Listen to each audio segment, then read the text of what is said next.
evening's annual general meeting at 7 p.m. Please note this meeting is being live streamed. The purpose of this meeting is to present the annual report for the 2022-23 year to the community and to allow electors to ask questions and raise motions about local matters. I would like to acknowledge the traditional custodians of the land on which we are meeting, the Whadjuk people of the nation, and pay my respects to elders past, present and emerging. I'd like to welcome all the members of the public, councillors and staff who have taken the time to attend tonight's meeting.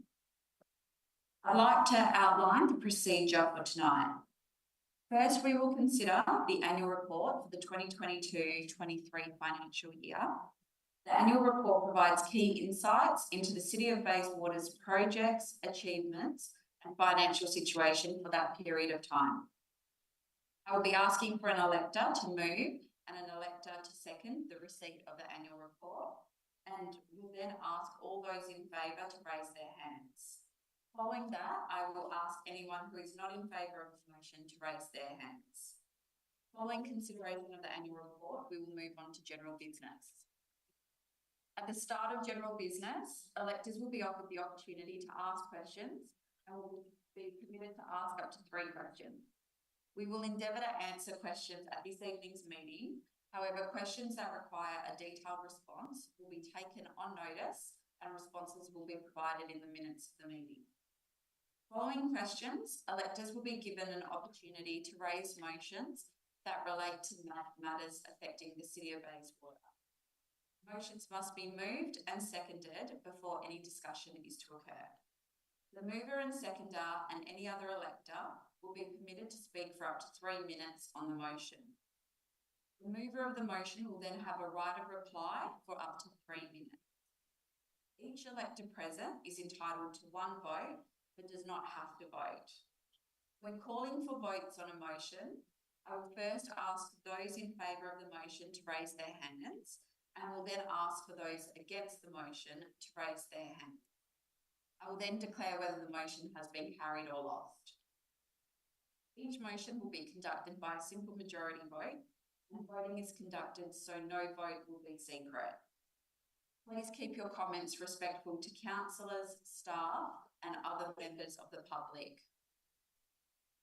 So we'll now move on to consideration of the annual report for the 2022-2023 financial year. The 2022-2023 annual report and financial statements, including the independent auditor's report, were adopted by Council at its meeting held 30th of January 2024. Could I please call for an elector to move to receive the annual report? Moved by Penny Lee. Do I have a seconder? Seconded by Arlene O'Rourke. I'll now put this to the vote. All those in favour?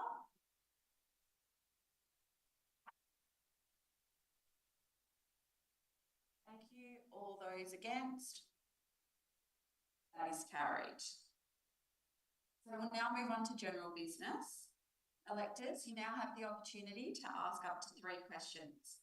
When you come forward, please approach the lectern and speak into the microphone and state your name and suburb of residence before you proceed to ask your question. So first I will call upon people who have registered to ask questions prior to the meeting. And the first person who's registered, I'm not sure if they're here, is Diade Orbegozo Sanchez. I'll move on to the next person. Can I please call Andrea Freeman?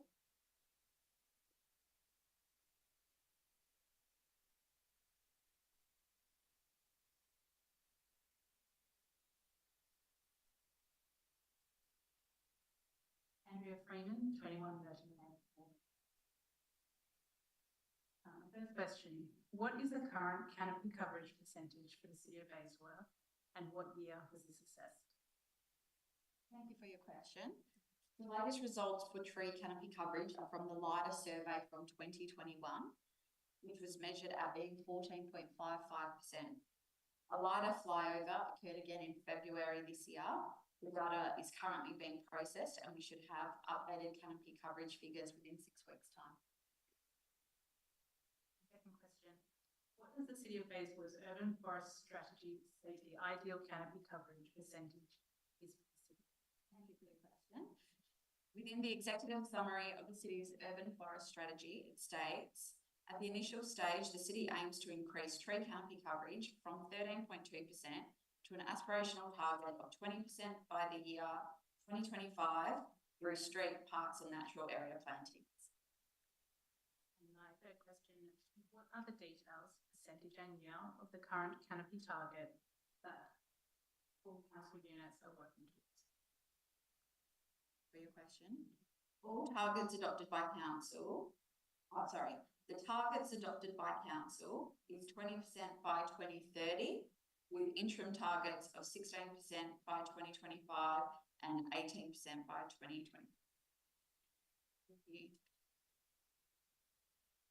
So can I please call Rhiannon Italiano?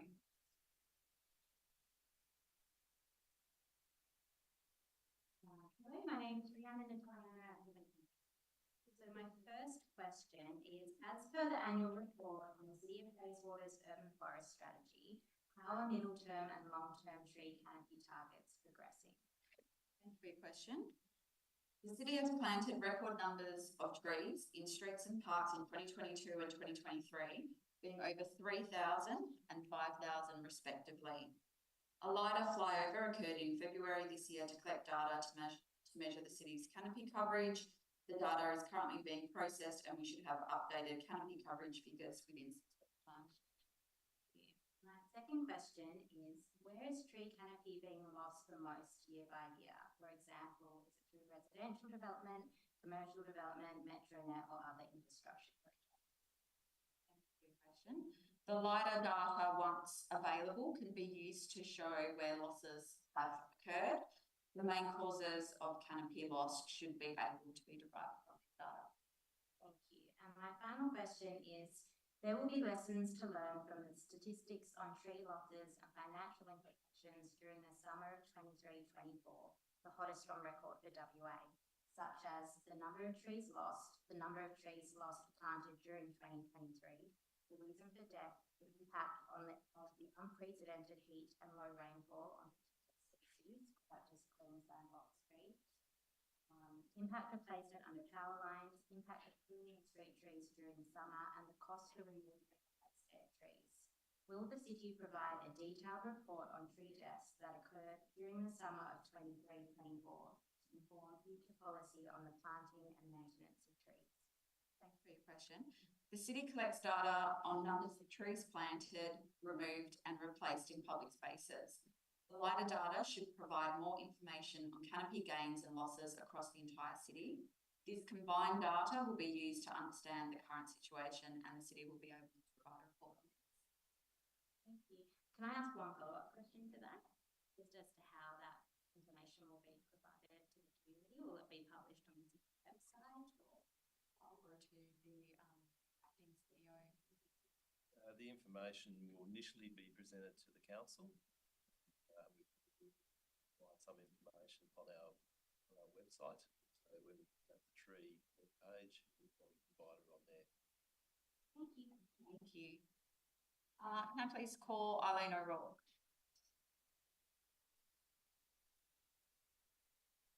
Eileen O'Rourke, 66 King William Street, Bayswater. I understand that pruning of the council street trees is done by contractors all year round, including summer. If pruning a tree in summer makes it more vulnerable to the challenges of heat waves and reduced water, can the council consider to firstly stop tree pruning in summer and secondly accelerate its underground power installation program to allow more street trees to grow unimpaired? Thank you for your question. Ideally, the city aims to complete the majority of our annual power line pruning program in autumn, following the hottest weather and prior to winter cold fronts and rain. However, due to limitations in contractor availability for large-scale programs, There are instances when we must prune outside of these optimal months to ensure compliance with essential pruning programs. Additionally, specific areas such as industrial zones and main roads are only viable for pruning during the Christmas holiday periods. Non-essential power line pruning, including juvenile tree maintenance, is carefully considered, always prioritising the optimal well-being of the trees and avoided during hotter months. The other part of the question about power lines. I'll go to the underground power installation. I'll go to the acting CEO. In regards to the underground power program, we can't accelerate that program. It's out of our control. We participate in it, but it's driven by Western Power. All we can do is ask them to potentially bring it forward, but what they do is they program that based on the asset needs. So basically now we're moving to what they targeted underground power program. That targets basically assets that are reaching end of life.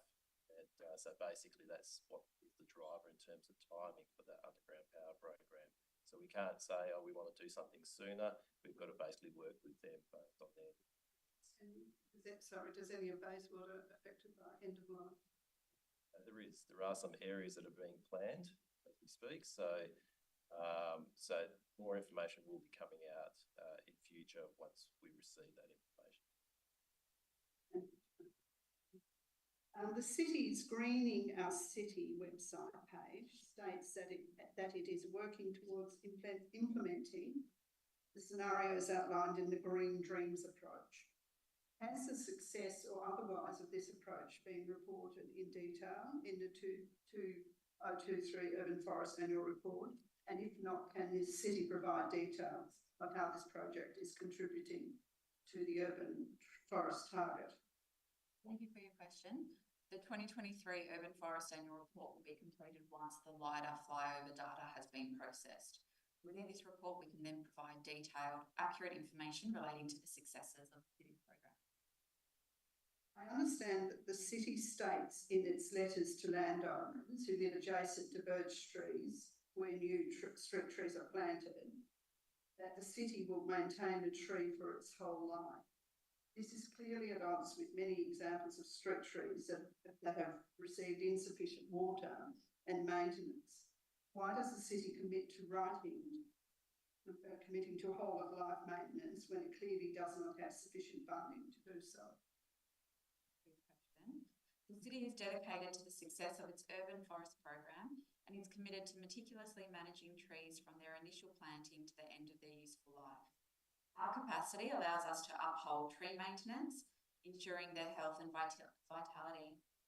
For new tree planting, the city has allocated a budget that facilitates twice weekly watering during the first year and weekly watering for year 2 and weekly to fortnightly for year 3. Additionally, any tree exhibiting signs of heat stress during prolonged hot periods receives supplementary water, often including weekend watering when our staff and contractors are stretched. Thank you. Thank you. Now please call Wendy Garstone.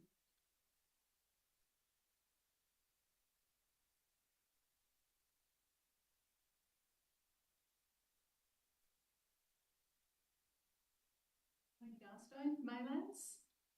First question, did the 2023 Urban Forest Strategy Annual Report include information on how the significant tree policy is performing?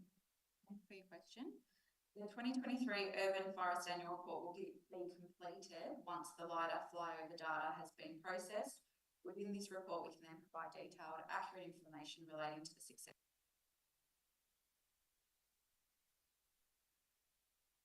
of the city's programs, including Just a query on the 2023 Urban Forest Strategy Annual Report. From memory, I was provided a link to an audit and risk meeting in August last year that, from memory, included an annual report for the Urban Forest Strategy. So I took that to mean that that was the report from August 2022 to August 2023 on the Urban Forest.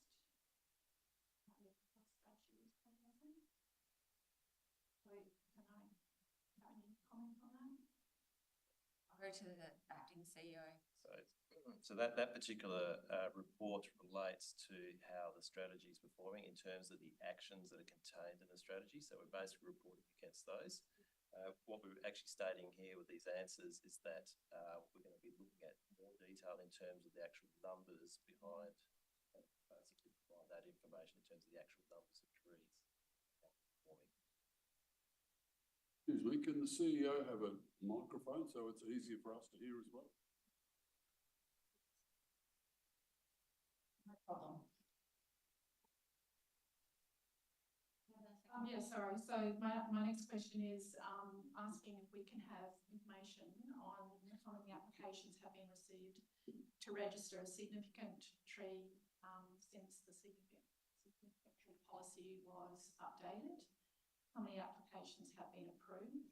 And if there have been any non-approvals, the reasons why these applications were rejected. Thank you for your question. The city has received 4 applications to register significant trees, of which 3 have been accepted. The 1 application that was not accepted because it did not meet the criteria outlined in the guidelines. Thank you. And my last question, in 2022, the target of 20% canopy coverage by 2030, equals 20,000 trees per year. And at this time, I recall, Madam Mayor, that you stated that the city could not source this number of trees if it wanted to. So my question is, has the city looked into ordering street trees well ahead of each planting year so that adequate stock can be sourced? And has the city also looked into allocating funding to pay for these as well as the maintenance of these additional trees so that we can get towards that 20% coverage? Thank you for your question. The city planted over 5,000 trees in 2023, and the city will continue to plant trees each year. It is expected that these new trees will take many years to have a significant impact on canopy coverage. We are expecting to have gains in the continued growth of the existing canopy, including those that will benefit from the undergrounding power.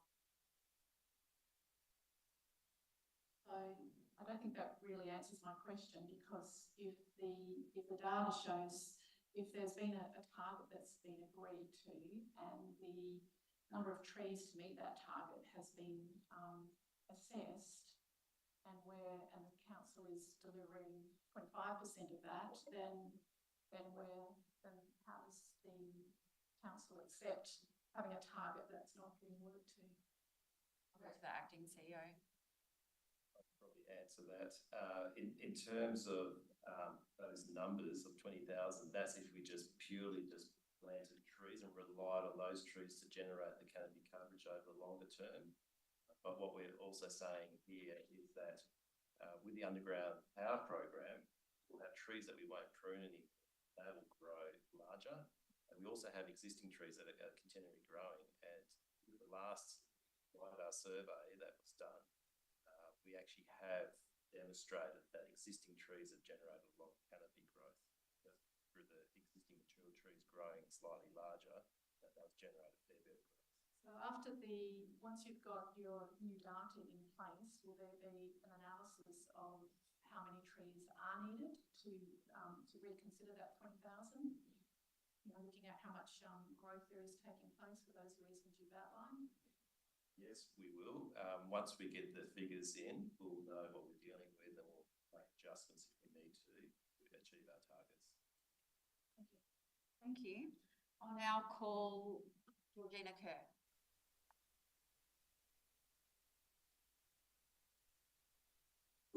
Thanks. Georgina Kerr, Bedford.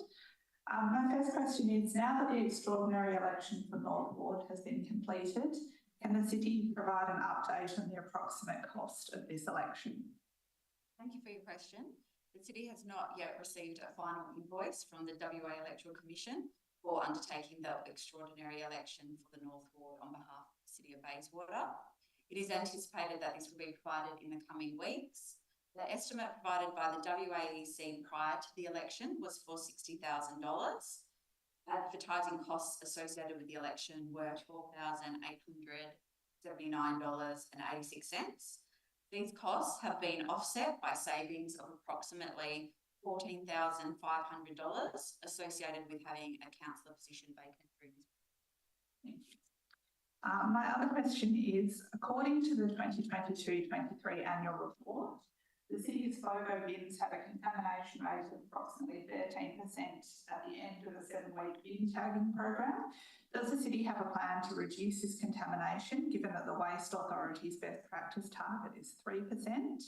And then how will this plan or any future plan be funded in light of the city having agreed to return the Better Bins Plus grant funding to the state government? Thank you for your question. I'll go to the acting CEO. In terms of the first question there about the report and the FOGO contamination, yes, it was 13% a while back there, but most recent audits shows a figure of around 9%. So we are making improvements in that space, and we're continuing to roll out campaigns in the community to basically raise awareness of the need to separate waste and to improve disposal of waste and to improve our figures. So we're expecting to get better figures in the future. Those are funded through ongoing sort of business as usual operational funding? All the education and campaigns that we do is actually funded through our annual waste charge. So that encompasses a whole range of activities, not just about collecting waste, disposing of waste or processing of waste. It also includes the education and go to schools and all those sorts of things. So yeah. Thank you. Thank you. I'll now call Keith Clements.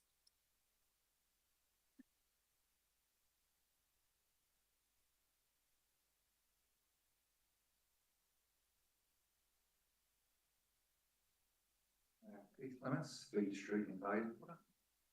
CEO. What measures has the CEO taken to ensure that lobby groups in Bayswater don't have an undue influence on council? I'll go to the acting CEO. What I can say is that we treat all groups equally. Any proposals that come before the council or the city is treated.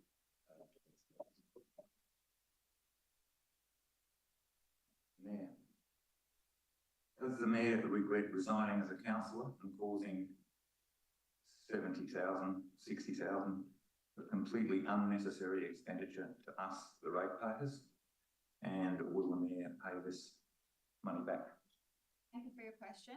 I'm very happy that the residents of the North Ward got to have their democratic right.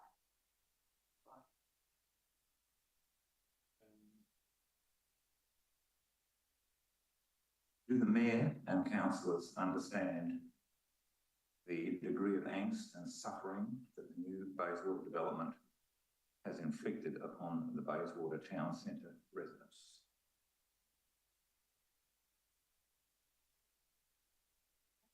Question. You're talking about the development being the train station? Yes, I live about 200 metres from it. Yeah, and absolutely, we're very aware of the disruption and inconvenience and everything next that the residents. It's the general feeling in the community, and I'm very close to that, is that's not occurring.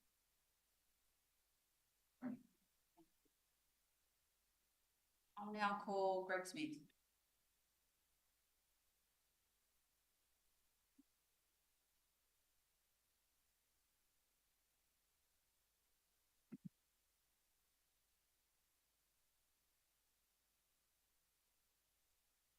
Hi, I've got 3 questions. My name is Greg Smith.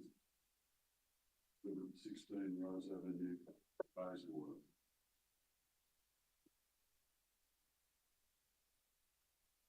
I'd like to know, well, the question is, how much money has the city given to local businesses for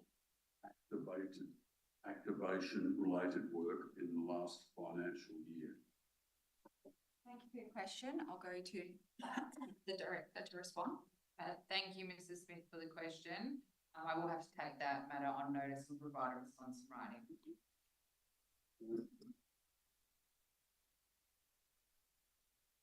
question is, did the city get paid rent for the use of Holiday Park during the new Bayswater redevelopment? For your question, yes, there was a lease in place. It was a set fee based on the hiring of the reserve as per the city's fees and charges. Basically hired the reserve. Thank you.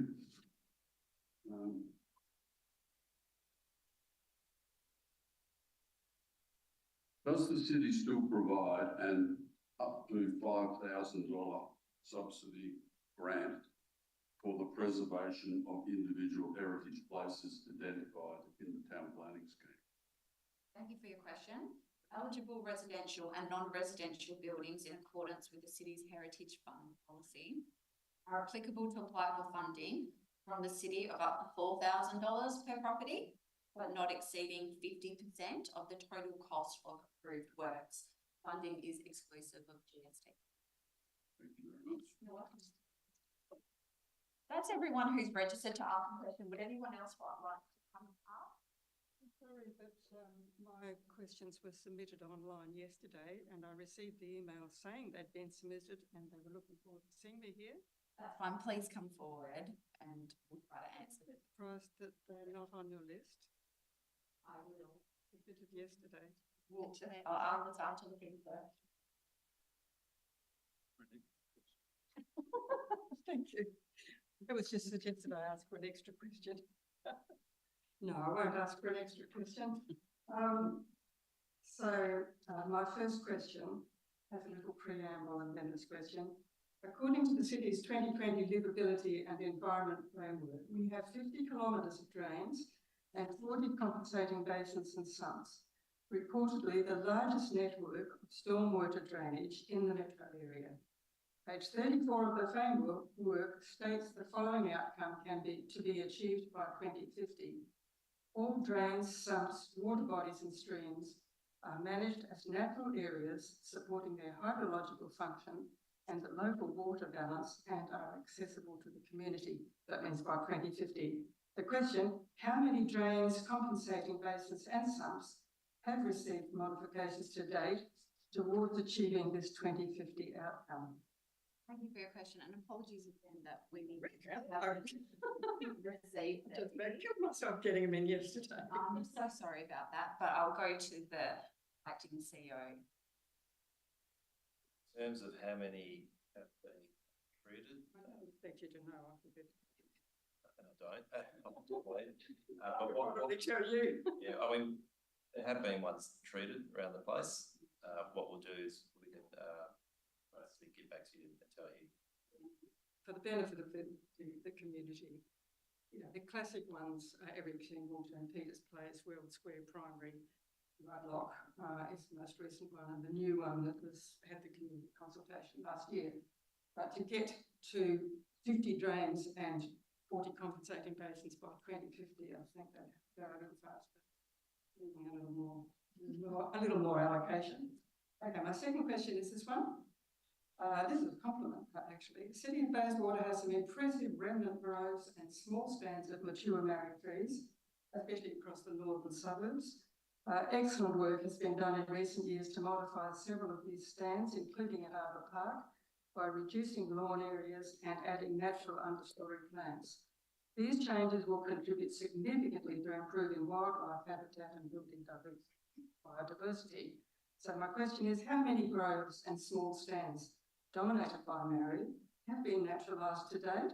And what plans does the city have to continue this work? For your question, I'll go to the acting. It's okay. I'll have to take that one on notice. Absolutely. Yeah, I look forward to hearing it. It's a fabulous thing because it has multiple benefits. So it's good to see it start and it'll be fantastic to see it done, and it will save you water. And I know the city needs to save water.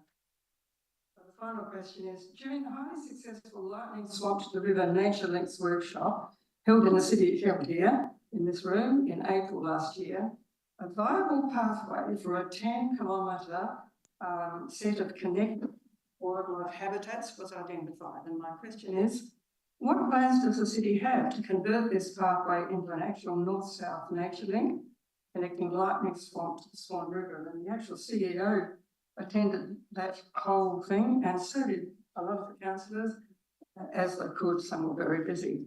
So do you think that you'll be getting started on that nature link sometime soon? Thank you for your question. I'll go to the acting. City's environment team, a lot of strategies and plans I need to roll out, and that's probably just one of those many that they need to roll out. So I know you're not supposed to make a comment, but it's relevant to all the questions tonight. This morning we heard Antonio Guterres telling the world that world global records for climate, all of them had been exceeded in 2023. So basically, I think you're getting the message tonight that we have to start paying attention. We have to start allocating more funding for this kind of thing. Thank you. Would anyone else like to ask a question? Please come forward.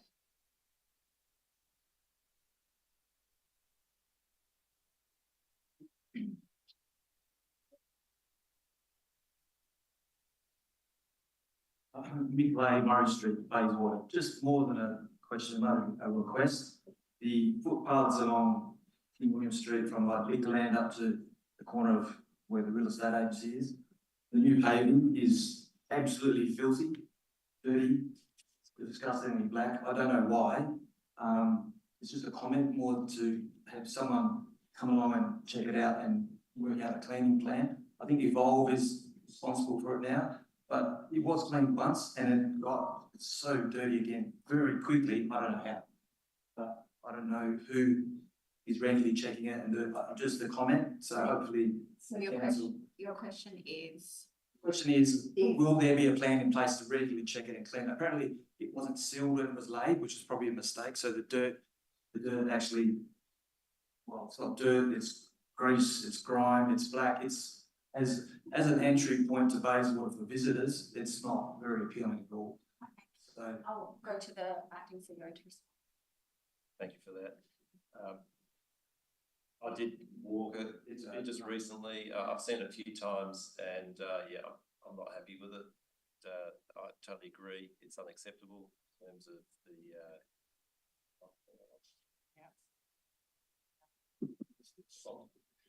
So yes, it's totally unacceptable in its current state. We are working with Evolve. This eventually will be handed over to the city for us to. yeah, I finally got some information in an email, and that's great. I just wanted to make doubly sure and appeal to everybody to keep an eye on it because it is our entrance point to. We'll make sure it's dealt with. Yeah. Thank you. Thank you. Anyone else like to ask a question? Please come forward.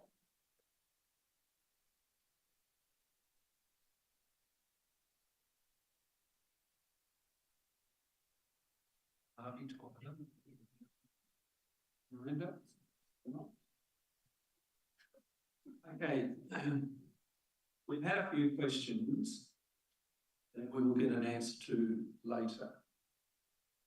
Due to the fact that they could be difficult questions and require a bit of intelligence gathering, can I ask when those questions will become answers will become available to us? Because this is an annual meeting, and my understanding with meetings is the minutes will come out next year. So will I be waiting till next year, or will there be a time period in which we can expect to see and receive? Like apparently, the first person, sorry, I've changed the subject slightly. Someone put in a question. They weren't here, so you bypassed it. Was there a reason why we didn't see the question, or they're expected to be here? So there's two. Sorry about that. Thank you for your question. I'll go to the manager of that. Through the chair. So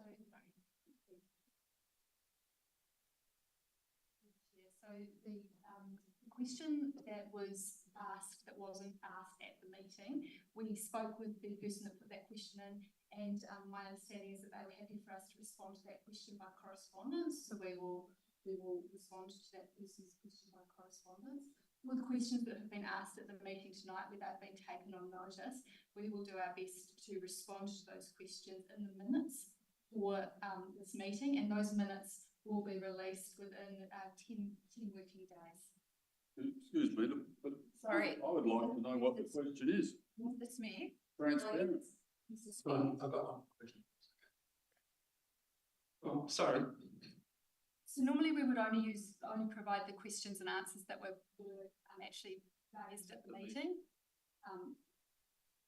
We could touch base with this person and ask them if they're happy with the question included in the minutes, and we can put it as an inclusion. Okay, my third question will be then, at ordinary council meetings, we have questions that are asked. I've never seen them in 10 working days. So is this different? The minutes don't come out until the week before the next meeting. That's 15 working days. So under legislation, the minutes for an ordinary council meeting are required to come out within 10 working days after the meeting. To my knowledge, we've always met that deadline. Okay. When I've checked, I'm only human. When I've checked, I haven't found them because there was a meeting, a couple of meetings back, some questions were asked, and they weren't displayed, and I couldn't find them. Through the chair, I think sometimes there's confusion between what's included in the minutes and what's included in the agenda for the next meeting. So when a question is answered at a meeting, that question and answer are included in the minutes. When a question is taken on notice, the question and the answer are included in the agenda for the next meeting. Okay, what I'm indirectly referring, I'm allowed to have this extra bit. What I'm indirectly referring to is there were questions asked, the councillors received the answers, and the public didn't get them.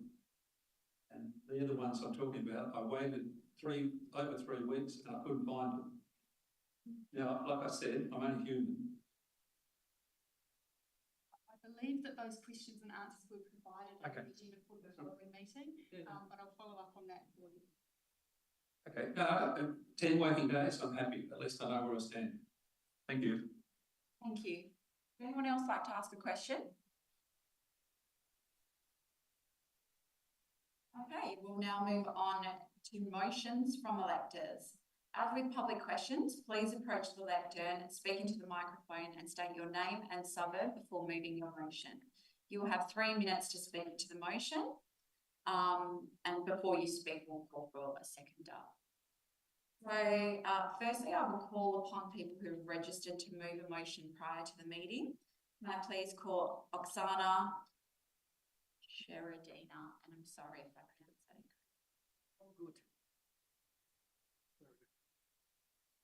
Hello, my name is Oksana.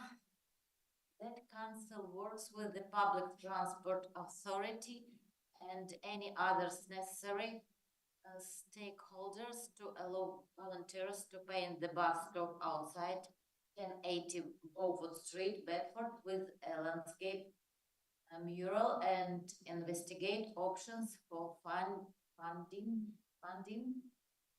so that these projects can be completed by 13 September 2024. Thank you. I'll call for a seconder. Okay. So please go ahead and speak to your motion.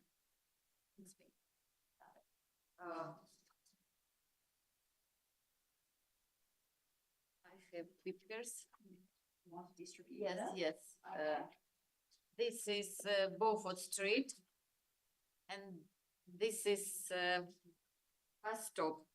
I think everybody knows this street, and this bus stop is very ugly part of a very busy and beautiful street. It's Beaufort Street. This is my project. I want to make this.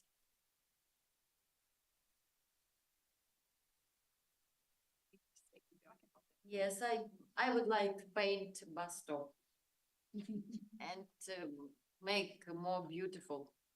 I live here on yes, and from 8 o'clock till 3 p.m. All kids go to Chisholm College and pass this bus stop. Yes, pass around. Okay, thank you. I'll ask the seconder if you would like to speak as well. Do you want to say anything? Oksana is a national landscape person. And she's done a lot of work up in Ukraine. When she came here, and if you know the units and where the bus stop is, apart from the looks, there's also the issue of heat and everything else. So if we start off with the bus stop in a more pleasant area, Oksana has in mind talk to the data company to also landscape the area between the pavement and the units. Not only the sand that keeps on rolling down and when it's very windy blowing into the units, and also to reduce the heat as well. Thank you very much. I'll now ask if anyone would like to speak against the motion. Anyone wish to speak for? Mr. Smith, you're speaking against. I want to ask a question. Go ahead. I'm not yet for or not yet against, just ask a question. Yeah, go ahead.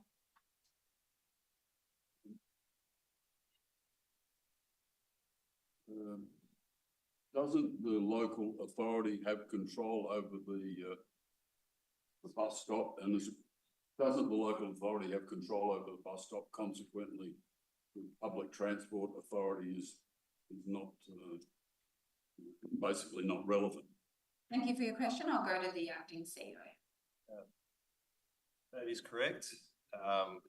We do own that shelter. It is ours, but what I can say is we probably should still engage with the PTA, make sure that they've got no objections to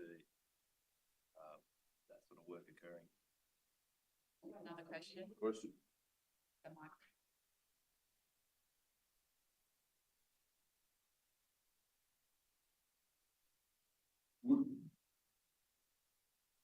Do you know how much money you need to do the mural? For paint? Yeah. Exactly don't know because I have to check how much exactly from Oxford it's plus minus $600. And your time? We have in Ukrainian community volunteers, and we will do this For nothing. for nothing. Volunteers. Okay, Yes. thank you. Just yes, just I ask about stuff. Thank you. Plain stuff. Would anyone like to speak against this? If not, thank you very much. I'll put it straight to the vote. All those in favour?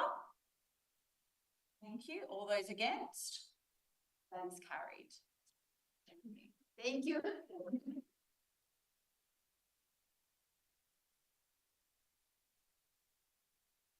For Robert Hodnett and Julie Castrilli.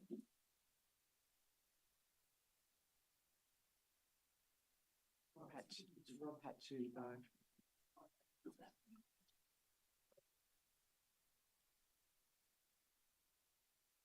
My name's Julie Castrilli. Rob unfortunately had to leave. We're representing Multiple Sports Club Executive Committee members. Our motion is on the board.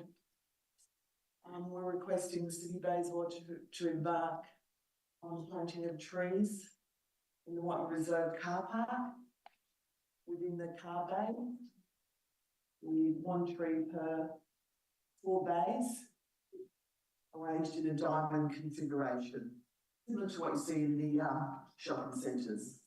Thank you. I'll ask if there's a second. Yeah, Robert, to be here. So, seconded Rhiannon Italiano. Go ahead, Julie, if you wish to speak. Some of our points was that it would enhance the canopy, it would provide shade for parking of cars, prevent the hooning that goes on in the car park, in the club car park. It'll elevate visual appeal for the new train station. And we envisage, if it's passed like this, approximately 70 to 87 trees would be planted. With your policy. Ms. Poliana, did you wish to speak? I'm just make a comment. If that's okay. No, I just want to commend the club for bringing this to the table tonight. I think there's been so much tree loss in that pocket because of MetroNet. So I think it's fabulous and I hope everyone's. Does anyone wish to speak against Mr. Smith? Go ahead. Probably don't need the microphone, Joy. No, you don't. Just talk louder. I can hear you. We have a roaming microphone. Give him a microphone. Is this one tree per 4 bay policy, 1 tree per 4 bay, consistent with the town planning scheme policy to do with parking and trees? Thank you for your question. I'll go to the Director of Community to respond. Give me 2 moments, I'll be able to advise. Well, while you're thinking about that, would it be possible to amend your motion to have 1 tree per 1 bay? Not really, because then you'd lose the parking bays. So it would be, you would. So there's about 350 bays there. If it was in that configuration, you'd lose them. So like takes around a shopping centre, for instance, it's 1 tree per 4 bays. So you still keep the car parking and the trees in the middle. Accept that. I don't agree with you, but I'll accept your answer. We'll accept anything. I'll just wait for the Director to get the information to respond to your initial question. Yes, 1 tree per 4 car bays. Thank you very much. Would anyone like to speak against this motion? Would anyone like to speak for? I'll put it straight to the vote. All those in favour? Thank you. All those against? That is carried. Thank you on behalf of all the Women's Sports Club.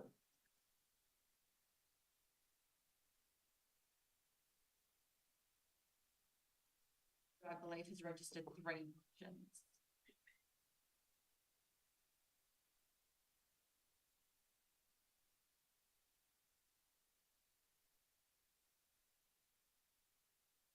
David Knight, View Street, Baylands. My motion is that council and the city of Bayswater support and be actively involved with the 16 Days in WA campaign. They do this with action and enthusiasm. Do I have a seconder? Seconded Georgina Kerr.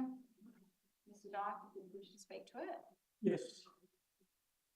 The campaign aim is for elimination of violence against women and girls. It runs from the 25th of November, which is the International Day for the Elimination of Violence Against Women, through to December the 10th, which is Human Rights Day. That happens each year. The campaign takes its inspiration from the global 16 Days of Activism against gender-based violence. Last year, I suggested the following items, and this year I'd like them to happen. The budget item I put forward would cover these, plus create more community engagement. These items are lighting up the Civic Centre and the Rise. That would be minimal cost. Workshops with motivational speakers, similar to the guest speaker, the International Women's Day Impact event. She was absolutely dynamic.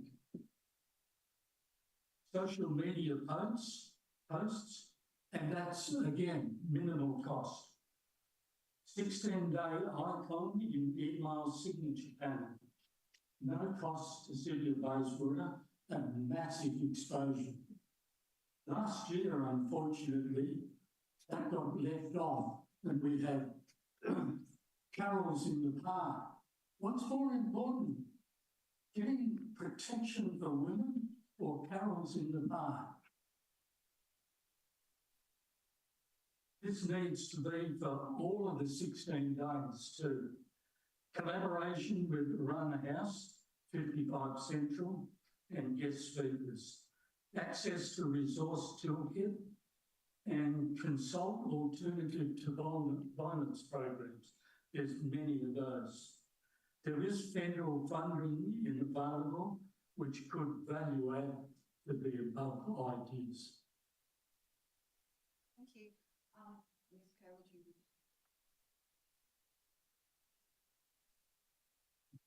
So just to add some statistics that speak for themselves, if you think violence against women and girls doesn't affect you, think again, and that includes the men in the room.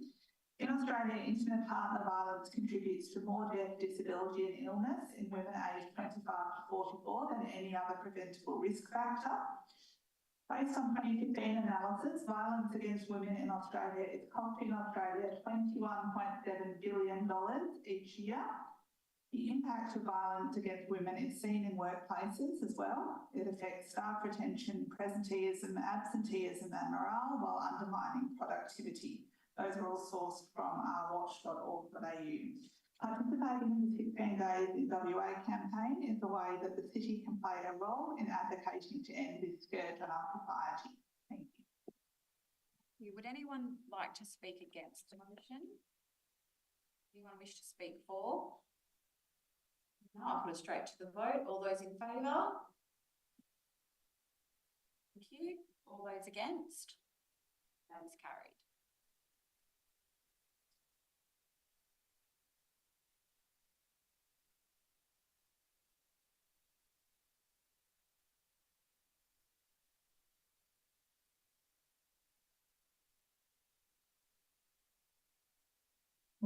My next motion, you know who I am, so I won't say the name again.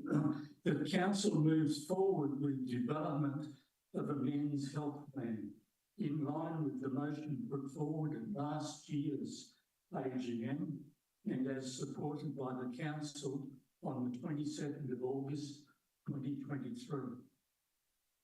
Thank you. Do I have a seconder? Okay. I have put forward a budget amount that would be a good start for City of Bayswater to organise, facilitate workshops and education on healthy living, personal development, alternative to violence and men's mental health. There are many men silently dealing with mental health issues, unable for many reasons to seek help, and I'm aware of that in the City of Bayswater. I am now getting some people in the community asking what is proposed for the 24-25 year. One dietitian has come to me and asking from the story that was in The Voice and commends City of Bayswater councillors backing my motion last year. He considers City of Bayswater to be leading the way, especially when one considers the 4 women that were murdered last year and all within our city.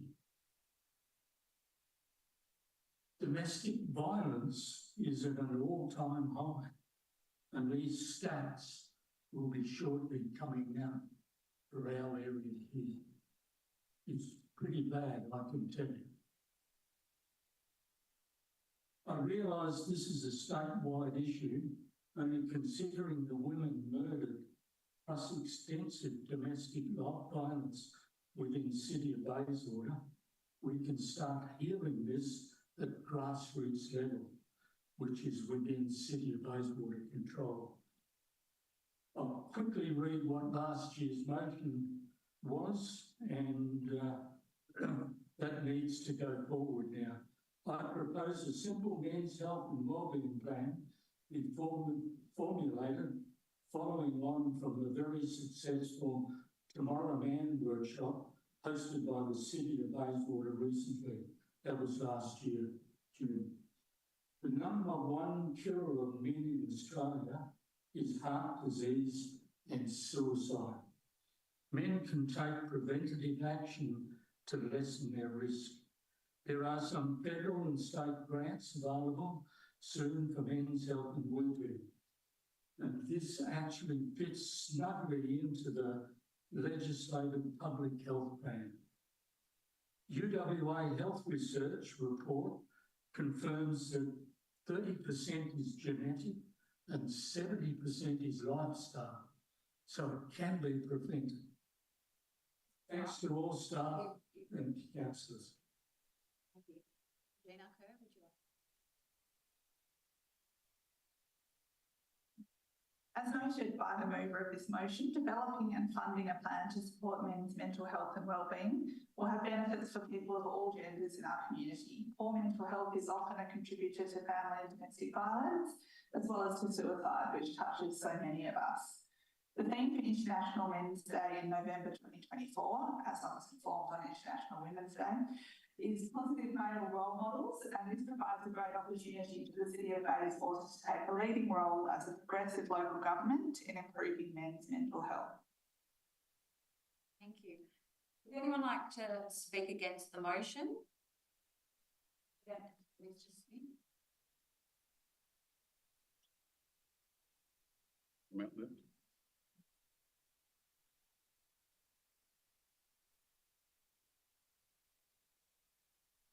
G'day, Greg Smith, you've heard me speak before.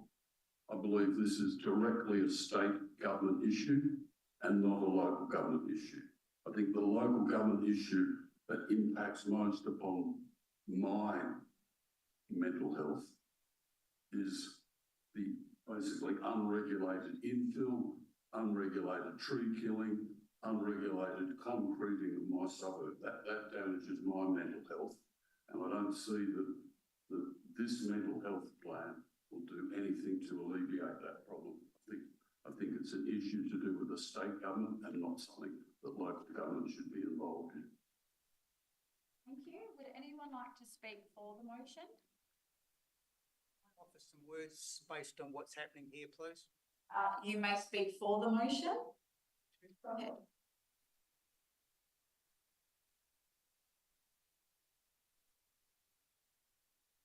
My name's Carl Douglas. We're talking about... Just your suburb. Sorry? Just if you could add your suburb, please. Sorry, 27 Marriott Way, Norwood. I didn't actually expect this subject to come up tonight.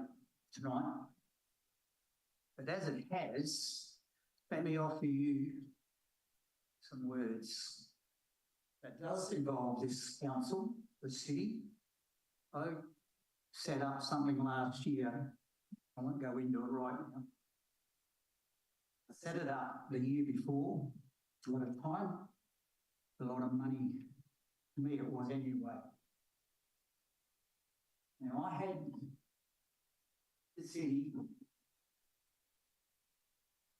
suggest to me, your idea is fantastic. We want to support it.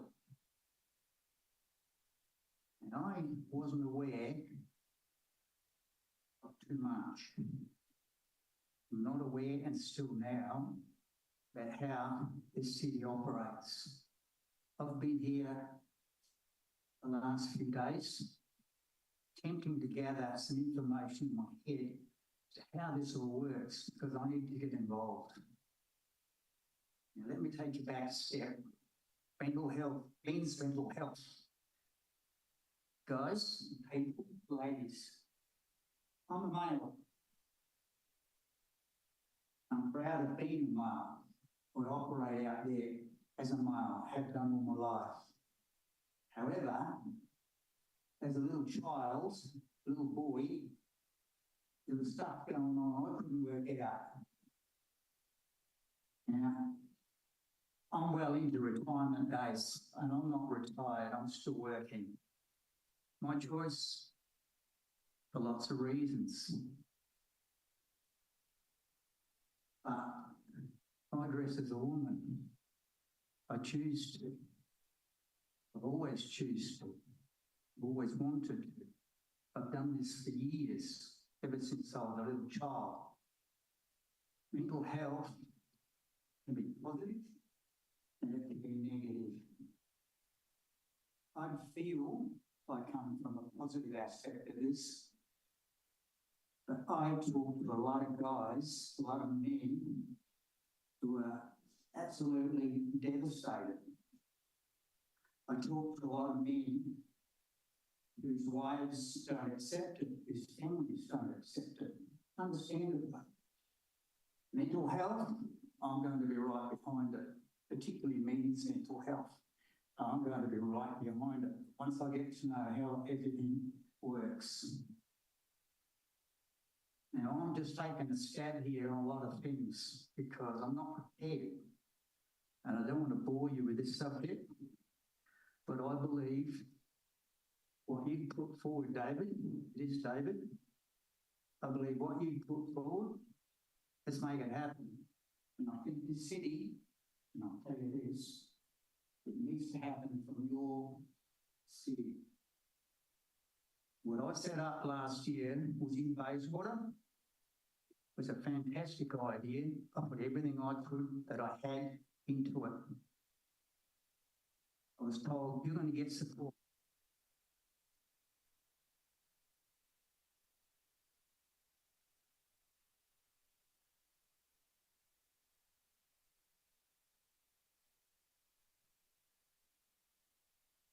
And I got letters, emails. Sometimes I thought I didn't get emails. But I'm inundated with so much going on with me, wanting to talk to me, wanting to literally go forward. And I got blocked. And it wasn't blocked because people had the idea or the concept of, oh, we don't accept that. Mind you, a lot of society don't accept what I do or what millions of other men in this world do. There's no choice. It's up in here. And fortunately, we male and with female. Most people don't get that, but I'll tell you what, I've operated my own business for a lot of years, on and off. I've been burned along the way, just like many other people. I've managed a lot of companies. I've got the capacity, and it comes from the female essence to pick up, endure it. Ladies, you will know exactly what I'm talking about here. Your mums, your female, and men say, oh, we're the best. Nah, sorry, it's the women. Now, I can experience and have done for a lot of years lots of good stuff in how I operate in my life. I'm not successful, but in lots of other ways I am, more than most realise. Most people don't realise my capability. But, oh yeah.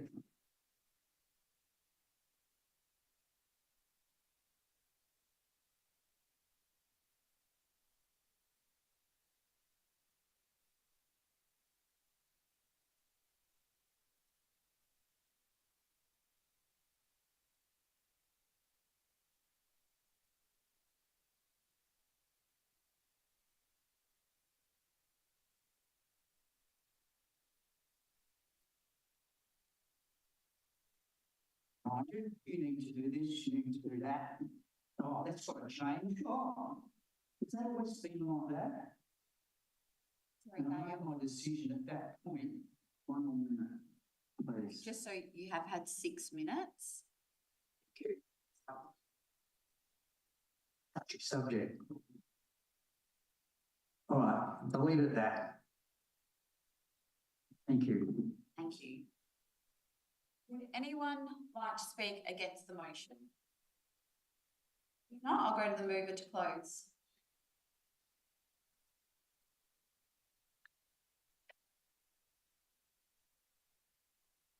I don't think I can add much more. Okay, I'll put it to the vote. All those in favour? Thank you. All those against? That is carried. Another motion?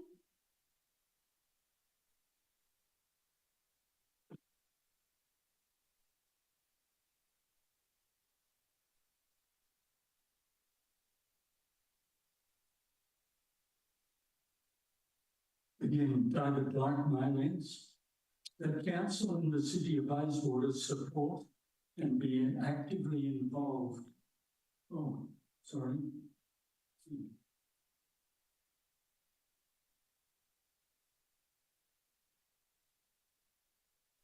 Here we are.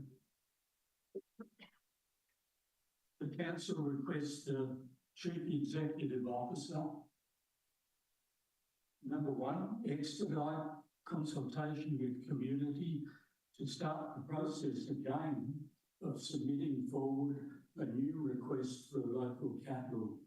Number two, consult with as many other WA local governments as possible for a combined submission. Do I have a seconder? Regina Kerr. Mr. Dyke, do you wish to speak to the motion?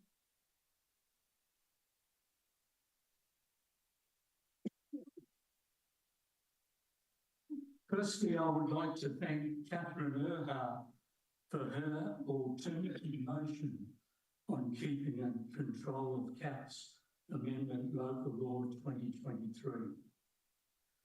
Would City of Bayswater expedite consultation with the community to start the process again so as this can move forward? And also with the governance section, I know they're under pressure at the moment from all sorts of different directions. Consult with other shires so as we can get this moving. I see cats everywhere at the moment. It's even got worse. Last year at the Labor Party conference, a motion was passed and therefore now on the Labor platform for cats to be always under control of owners, therefore not allowed to roam. With a new submission, I'm hoping both the Minister and the JSCDL to make an amendment and then this become government policy. Catherine's motion made it to start immediately, only I am aware there has been many elections and other disruptions. It is now March. I can assist in any way to start this process moving as the high predation told by pet cats in residential areas, the documented examples of declines and extinctions in populations of native species caused by pet cats, and potential pathways for other indirect effects such as disease, ecological footprints in the context of extraordinary impacts from feral cats on Australian fauna. Pet cat impacts are serious and should be reduced. I'm putting forward that there be a new education program and also some money go into the budget for catios. And very shortly, Environment House will be running a bit of a workshop for that. Thank you. Regina Kerr. Thank you. The city would be well aware from previous consultation that a strong majority of residents and ratepayers in the city of Bayswater do support the containment of cats. And it's a shame, I guess, for everybody for their hard work that it was thwarted by the Joint Standing Committee on Delegated Legislation. Try saying that 3 times fast.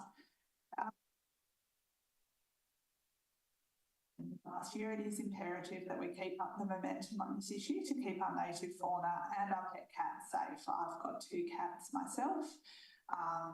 My kids lost their previous cat because he was an outdoor cat and got ill from it. So it helps to protect the pet cats that we love as well as our native fauna. Thanks. Thank you. Anyone wish to speak against the motion? Come forward. I've got a question. Go ahead.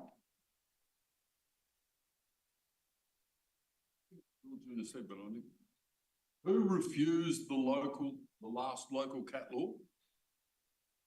I'll pass that to the Manager of Governance to respond. Okay. The Chair, so Parliament has a process where the Joint Standing Committee on Delegated Legislation reviews all local laws that are passed by local government. When our CAT local law was reviewed by that committee, they found that one of the clauses in our local law was beyond power because they felt that we were seeking to contain cats and that was beyond the power of the CAT Act 2011. So they asked us to amend our local law to remove that clause, and the council duly undertook to do that and did so. And so that local law, you submitted a local law that was determined to be ultra vires, you amended it, and then that's been adopted now. Is that the state of play? Yes, that is correct. And the other question is, isn't Walga the, WA other local governments that you'd consult? And does Walga have a position on this? Yes, the city has written to Walga as well, and from an advocacy perspective to see whether Walga would be able to advocate on behalf of local governments. I know that Walga has sent a letter to the Joint Standing Committee, not so much about the CAT local law, but around the fact that a lot of the communications from Parliament, from the Joint Standing Committee, are legally privileged and confidential, and it makes it difficult for local governments to share that information with community members. So I know that Walga are advocating on behalf of local governments from that aspect, but I'm not sure about from the containment perspective. Thank you. Thank you. Would anyone wish to speak against this motion? Anyone wish to speak for? If not, I'll put it straight to the vote. All those in favour? Thank you. All those against? That is carried. Thank you. Thank you. Can I please call Rhiannon Italiano? I intended for these to be two separate. I'll just read them.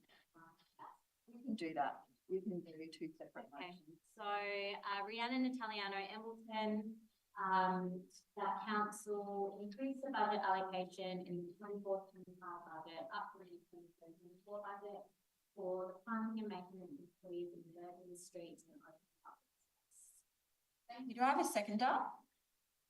Seconded Rose Smith. So we know that trees have many benefits. They cool our environment, provide safe recreation and active transport, and improve amenity and increase property type and form.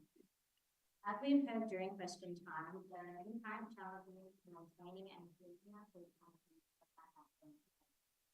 Need for increased housing, transport infrastructure, increased density and residential, and now the polyphasic short haul flora and management has and will continue to have huge implications for our team. We will not meet canopy targets without increased budget allocation. We need more community engagement and education, more tree stock, more planting, more water, and more monitoring. It has previously been noted that the city is under-resourced to provide adequate maintenance to the existing tree canopy. The city will need to bear the cost of tree removal and replanting of the many established trees that have not survived the heat waves of the 23-24 summer. Issues with accessing adequate stock for planting may be helped with increased budget.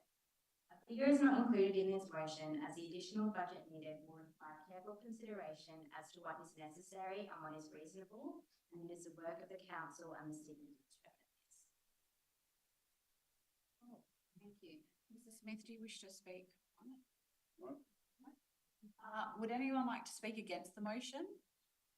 Anyone wish to speak for?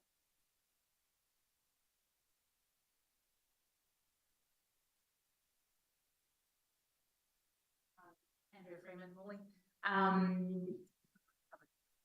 Notes, but yeah, so basically every single tree has a cost associated with maintenance for the entirety of its life, especially within the first 2 to 3 years after planting at the very least.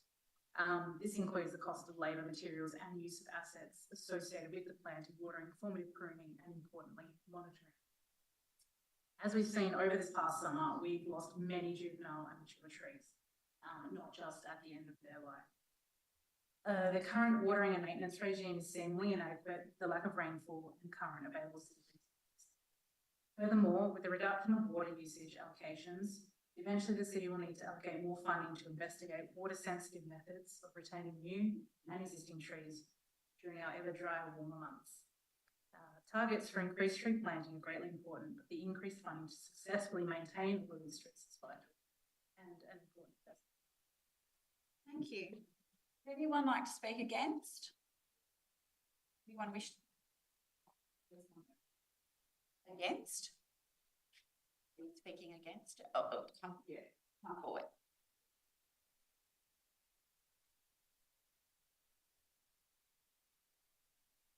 Carl Douglas again, Morley.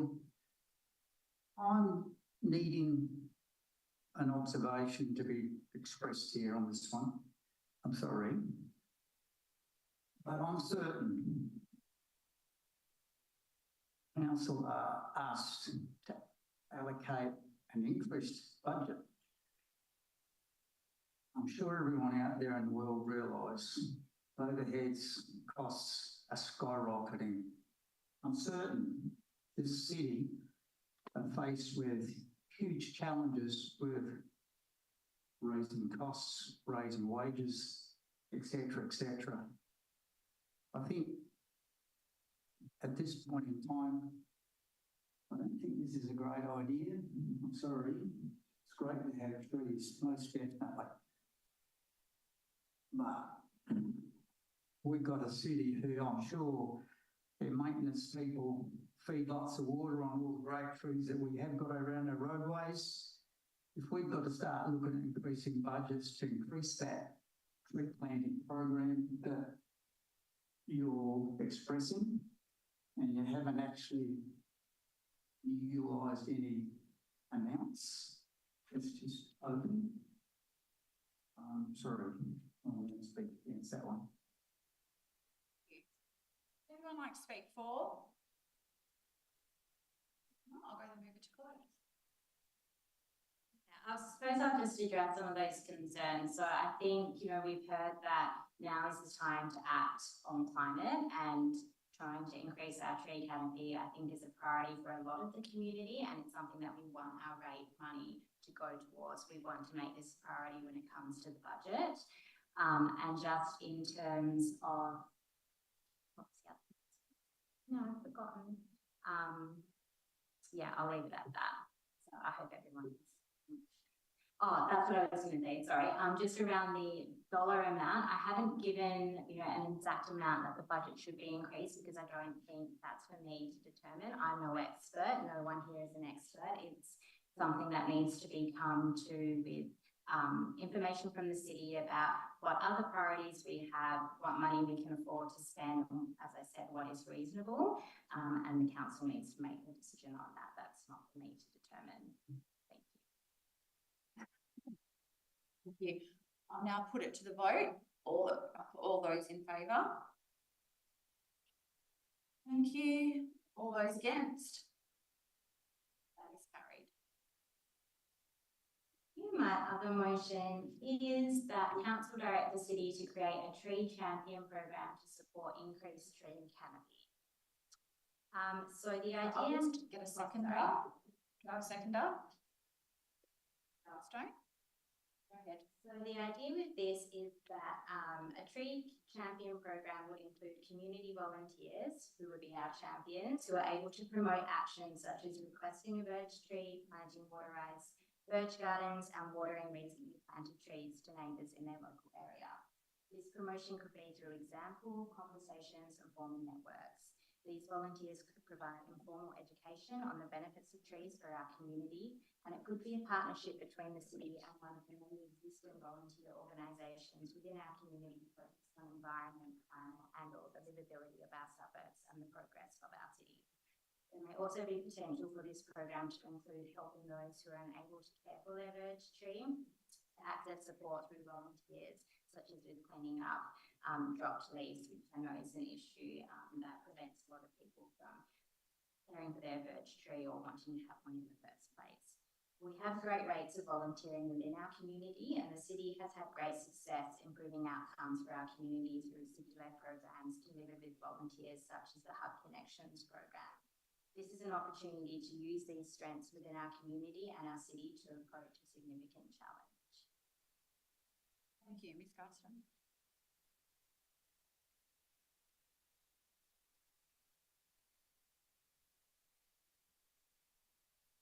I think the idea of a tree champion program is a great one.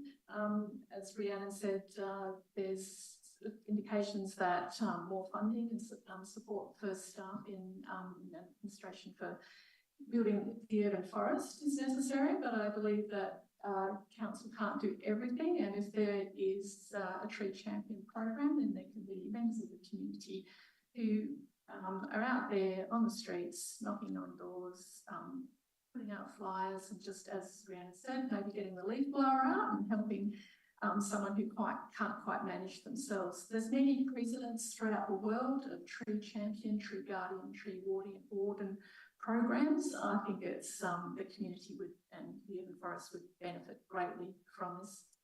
Thank you. Thank you. Would anyone like to speak against the motion? Anyone like to speak for? If not, I'll put it straight to the vote. All those in favour? Thank you. All those against?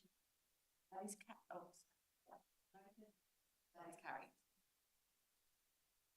May I please call Wendy Garstone?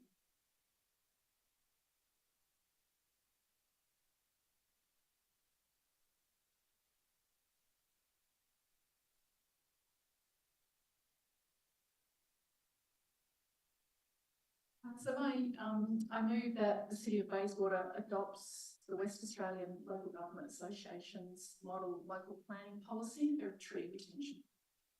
Do I have a seconder?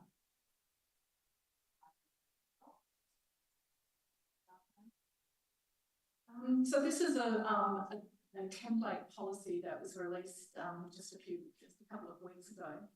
And if it's adopted, it will give councils across WA power to prioritise the retention, protection and the provision of trees on private land during the planning process. If it was adopted, it could be the most effective policy in increasing canopy coverage in WA.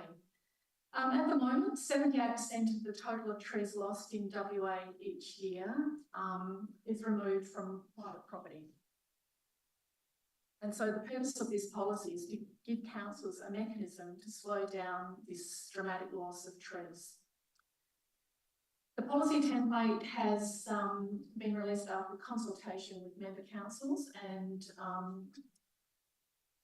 in response to the fact that tree losses from private property are usually 100% done without discussion regarding looking at retaining some trees that could be built around. The City of Stirling has shown that despite their progressive tree planting program over the last decade, that they're unable to balance this new tree planting with trees that are actually being lost from infill development sites. Clearing of blocks from fence to fence without any consideration of retaining one single tree is surely a huge waste of a resource we have. Yesterday, I noticed a house that was near to being demolished on a corner block on Grand Promenade, and I could see one mature tree in the back corner. It had a yes, about that big. Today, that tree is gone. That spot in the suburb may never be as cool as it was for the last 50 years, and so it's likely to be replaced with a palette of exposed brick walls, dark roofing, brick paving, colour-bond fencing and perhaps some artificial lawn. If they are compliant, 1 yard tree and, sorry, I'll just move on. This model is surely neglecting future generations. If there had been a state law that protected trees such as this one, it may have been saved due to its location being on the corner of the block and set back from the fencing. And the building could have been built around it, as happens in progressive parts of the world. I ask everyone here to vote yes so that the council reports on the viability of adopting this groundbreaking policy.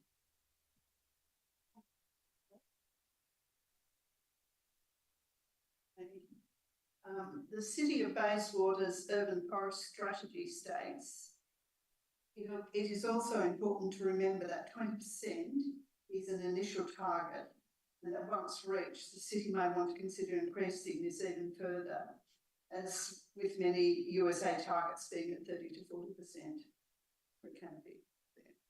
And interestingly, another point they make, when undertaking the management of urban forests, it is important to remember that the needs of the whole community will have to be prioritised over the desires of some.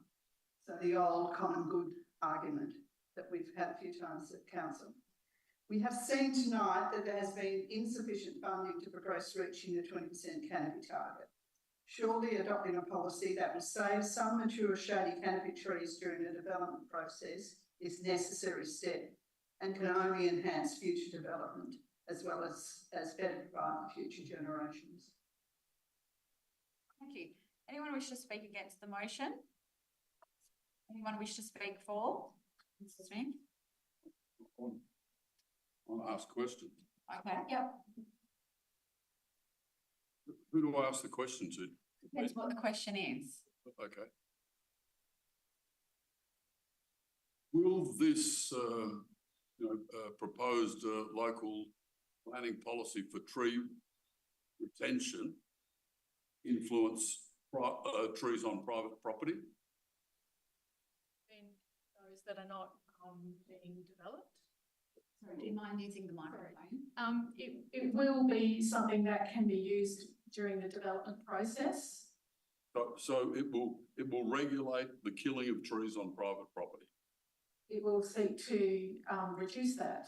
So say the development is taking place, and so maybe medium density building is going to be built. It'll allow the council to require trees to be kept until the development application has been approved. So there'll be consideration of the trees and where they're located, their health, their distance from the fence, to look at saving some of the trees on the property where suitable. Another question, Mr. Smith. Given Minister Carey, what I call the fake town planning Minister Carey, has refused to allow local government to regulate tree killing, how can this overcome, Carey's rejection of local authorities already? Happy to have a go and the director correct me if that's okay. Okay, go ahead. Yeah. So yeah, I understand your concerns, but there are other local governments that are taking the opportunity of this policy and have voted for it to be taken on. And I understand that to have a local planning policy, you wouldn't have to have it approved. And so it's a work in, I understand it's a work in progress, but I'd like this council to start that process. Another question? It just seems impossible. Would you like to speak on the motion? Does your director of planning have anything to say on the matter in terms of process? I'll go to the director. No. Thank you. So in terms of the model local planning policy that's been put forward by WAUGA, that is in response to local government's concerns regarding the removal of private trees on private property fundamentally. However, applying a local planning policy in relation to landscaping and trees typically requires approval by the WAPC, depending on which volume of the R codes it refers to. So whilst the intent may be to adopt the model provisions, it may still require commission approval, and at that point it could be modified. And the model provisions doesn't necessarily state that no trees are to be removed. It's just an assessment is to be undertaken against a set of objectives, and it defines certain trees that it relates to. Thank you.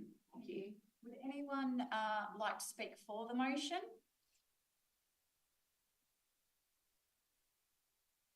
Briefly, an example of why this motion needs to be passed. I was recently presented with an ad on Facebook for a development called Everleigh in Bayswater, down by a beautiful river. Come and live with nature, they said. Only if you look at the before shot on Google Maps and then their shot of the 13 blocks available, the before shot is almost completely covered in mature tree canopy. The after shot showing the blocks of land for sale has not a single tree. You cannot tell me that they needed to remove every single one on that block. So come and live with nature, but we've taken all the nature away. So that's why we need to do anything in the local government toolbox to prevent things like that happening. Thank you. Anyone wish to speak against the motion? Might have another guy speak for it. Yeah, anyone wish to speak against? No.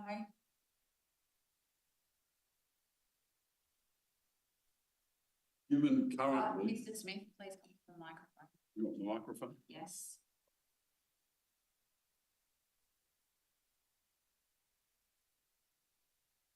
Given currently there is close to zero regulation of tree killing for infill and subdivision, I think this policy, even if it goes forward and is not back as I think it has to be, I think it's a good move, and I think that the more pressure is put on the fake town planning minister Carey, the better.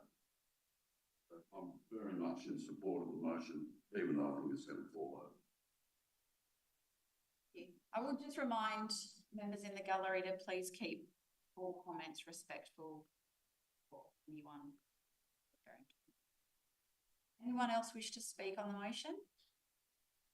No, I'll go to the move to close. I think Greg summed up the situation very well. I think residents and also the council needs to say this to Minister Carey that we need to look after the trees on private property. Thank you. I'll now put this to the vote. All those in favour? Thank you. All those against? That is carried.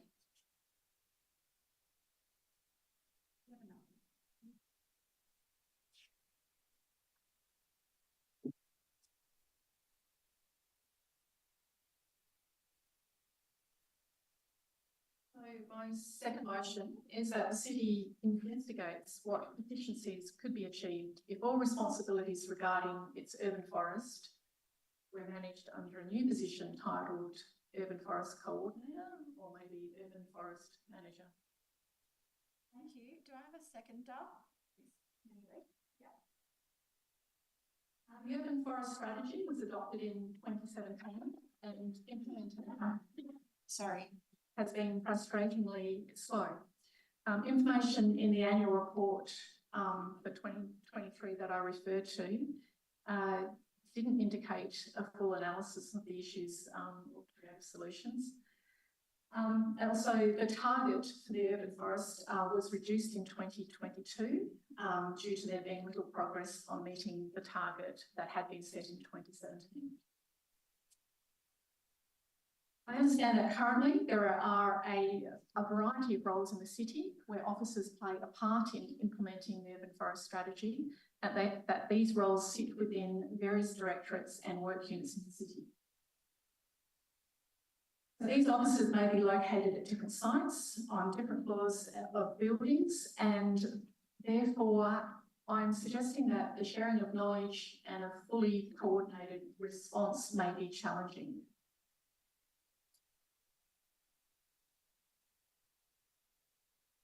I'm suggesting that it might be more efficient if there was one person who was aware of all the issues that are raised by the public, by the councillors, by administration, and is also responsible for being aware of what new possibilities are in being more efficient.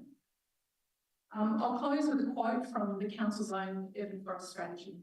Traditionally, tree installation and maintenance has been the responsibility of the Parks and Gardens section within the city, with a focus on individual trees rather than viewing the urban forest as a whole and interconnected canopy. In order to develop a resilient urban forest, input and expert advice from multiple disciplines is required, including planning, engineering, economics, parks and gardens, sustainability, and above all, the community. It also is important to recognise that urban forest management has substantial resource and cost implications associated with it. However, it should be also noted that these costs can be negated when an economic value is placed on benefits derived from urban forests.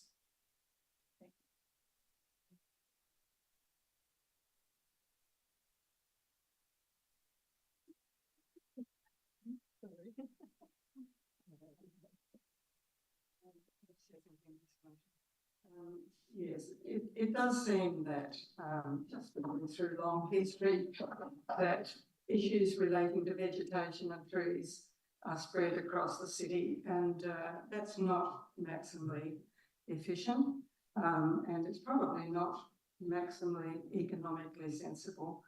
So it does make sense to rethink that, and probably at the moment to actually rethink the whole environment, sustainability, parks, gardens, works, because more funding has to be spent more efficiently in that whole greening the city area, in my view. And so that's the purpose of this. Whether it ended up as this result, we're asking that it be looked at as a possible way of improving efficiencies.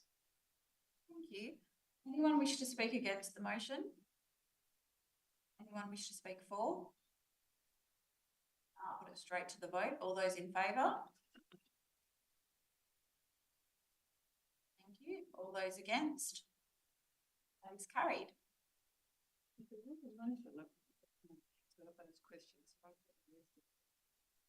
On your list for a motion?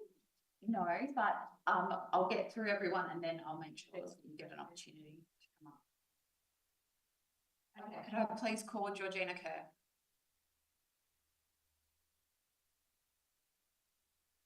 Thank you. I apologise for the multiple limbs in this one. So that council requests the city to A, purchase mobile bicycle racks suitable for securing a wide range of bicycle types and other mobility devices, for example, but not limited to electric bikes, adult tricycles, children's bikes, cargo bikes and electric scooters. B, commit to using said bicycle racks at City of Bayswater events where bicycle parking is likely to be needed and insufficient permanent bicycle parking is available. C, offer said bicycle racks for hire at nominal rates to community groups organising events supported by or taking place in the City of Bayswater. And D, amend the city's event guidelines document to include explicit reference to the provision of bicycle parking. Thank you. Do I have a seconder? So I'll try not to speak for too long. I'm sure you're all sick of listening to my voice. The City of Bayswater runs a really great program of community events and supports many more in partnership. These events are often spread out across the city's wards. My family and I often travel to these events by bike, but we do find it difficult to securely park our bikes at various reserves or at other venues. In the past, I have asked event staff where I can park my bike and they've only been able to suggest to lock it to a pole or similar. The City of Vincent has owned for a number of years mobile bicycle racks that are used at city-run and city-supported events to provide temporary bike and scooter parking and encourage residents to use active transport to get to events. I did ask their former active transport officer if he knew how much they cost, so I could have added a dollar amount, but he didn't know because they were before his time. To reduce parking and traffic congestion around events and encourage the take-up of active transport in Bayswater, I'd like the city to consider purchasing similar bike racks. It is important that these bike racks accommodate many different types of bikes, so consult with the new active transport committee once it's in place, for example, because it's not one type of bicycle that we're supposed to use to get around the city. Thank you. Poliano? Nothing to add. Would anyone like to speak against the motion? Anyone wish to speak for?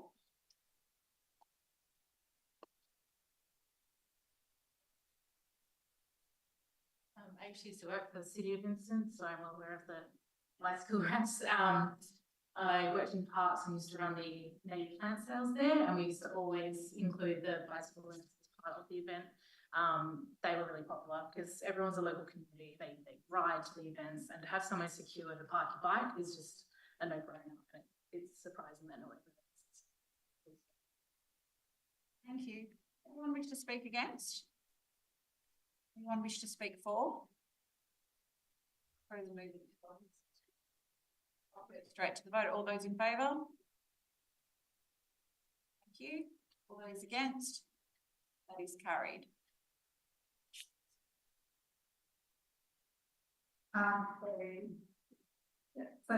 This motion is that the city allocates sufficient funds in the 2024-25 budget to complete the greening of King William Street between the Bayswater train station and Durbo Yerrigan and Swan River, including but not limited to trees, shrubs and ground cover with appropriate species selected.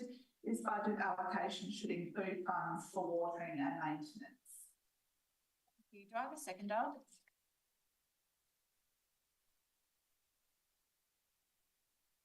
So I recently attended, and I saw many of the faces in the room there, a forum called Climate Positive Bayswater, which was held in partnership with Environment House, Future Bayswater and Bayswater Traders Association.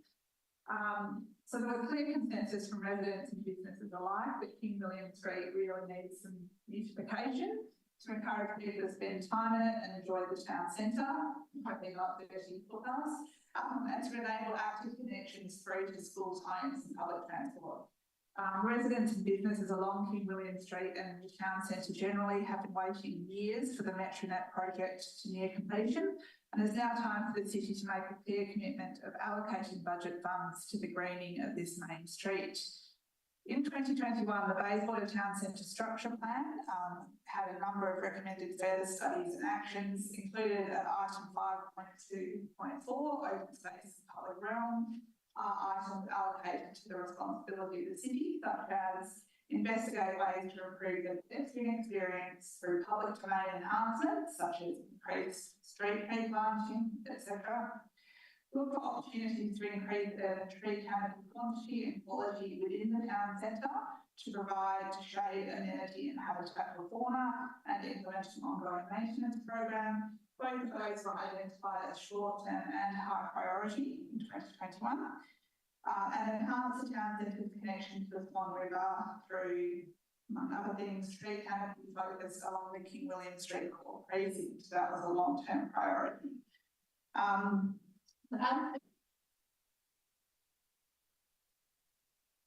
31, it will be a thriving, sustainable and sought-after location for residents and businesses. Somewhere will improve amenity for residents, it will drive increased customer movement for businesses, which will also help place Bayswater as an attractive investment opportunity and make a much needed contribution to achieving the tree canopy targets. Thank you. Mr. Clements? Did you wish to speak on the motion? She said it all. Okay. Would anyone like to speak against? Anyone wish to speak for? Go there.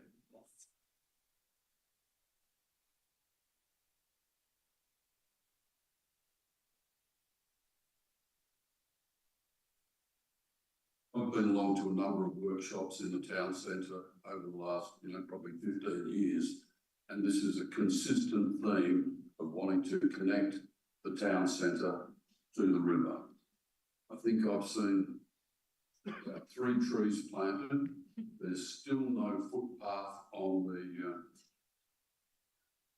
the sort of east side of King William Street between Guildford Road and the river. Access is poor.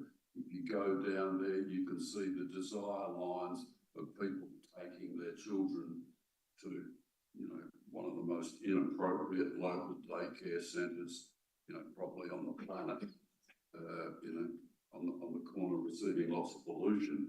But there's been nothing done, basically, to connect the town centre and the river. It should be done, and it should be a top priority. Thank you. Anyone wish to speak against? Anyone wish to speak for? As a resident of King William Street, I just concur with exactly what Georgina said. It's a desert. It's even more of a desert now. There used to be a few trees in the village, but now there's nothing there. And a few trees, you know, a few years ago they put a few trees down Median Street. A couple of those have died or been knocked over and haven't been replaced. I was very excited a few years ago when I saw a tree, Rindy, is that the right word? Outside my house, and then was told, sorry, there's been some cyclists who objected to a tree, and so we're going to revisit it. We're going to wait until the station's finished, and so it goes on. I have brought it up at many council meetings, so these guys know exactly what I'm talking about. So, yeah, I can do it. Thank you. Anyone wish to speak against? Anyone wish to speak for? I'll go to close. Okay, I'll put this to the vote. All those in favour? Thank you. All those against? That is carried. Can I please call Branka Radanovic?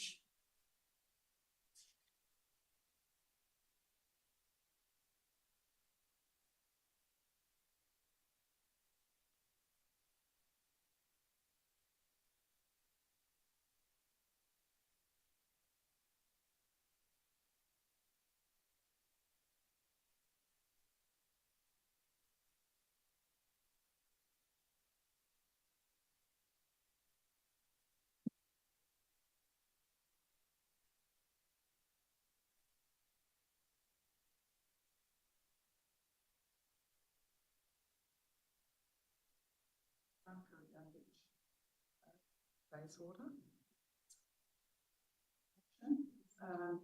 I ask council to amend the current verge tree policy, planting policy, to include implement a systematic and seamless street by street planting program to commence this planting season 2024. That is, to plant at least one tree on every residential verge. A courtesy notification to be sent to the resident advising of the tree planting with a no opt-out option unless any extenuating circumstances. Thank you. Do I have a seconder?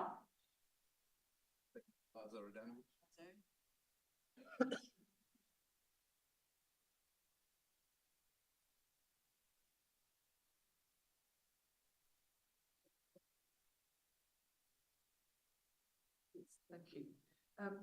Had such a seamless policy been set in place 10, 15 years ago, the city would have had greater tree canopy coverage.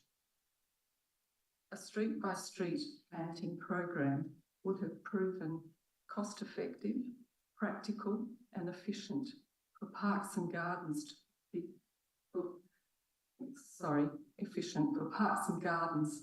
planting and watering, confirmed from my recollection at council by Director Botica. Instead, we have witnessed destructive power play at council, resulting in wasted opportunity to further progress the greening and cooling of our city. I question, why are there so many treeless residential verges that already have existing underground power? Had such verges been targeted for priority planting, then even greater canopy coverage would have resulted due to less tree pruning requirements. As a resident of the city, I would expect to be able to walk along a shaded footpath. I wonder if the city is failing in its duty of care by not providing at least one tree per residential street verge. Street verges are public Crown land. Street verge trees provide pedestrian shade, habitat, protection for birds and other fauna, and increase property values. I live in hope that positive decisions are made for the greater good by all councillors as from the next council meeting. Thank you. Mr. Radanovic, do you wish to speak to it? said the same, so no. Okay. Anyone wish to speak against this motion? Anyone wish to speak for? No, I'll put it to the vote. All those in favour? Thank you. All those against? That is carried. Can I please call up Greg Smith?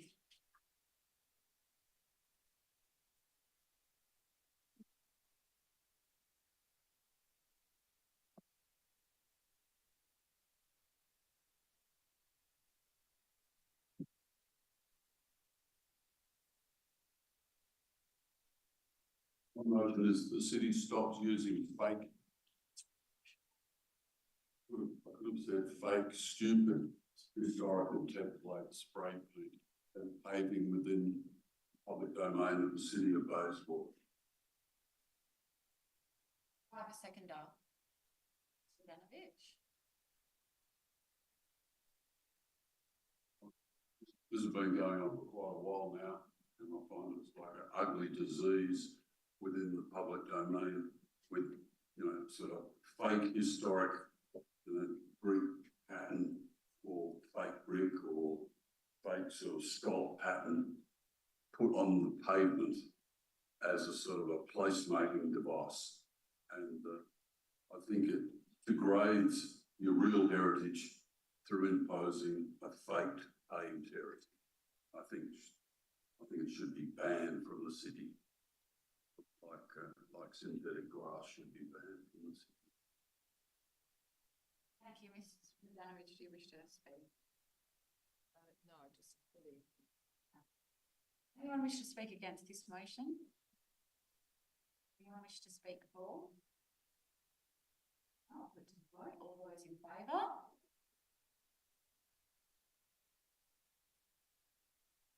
Thank you. All those against? That is carried. Okay.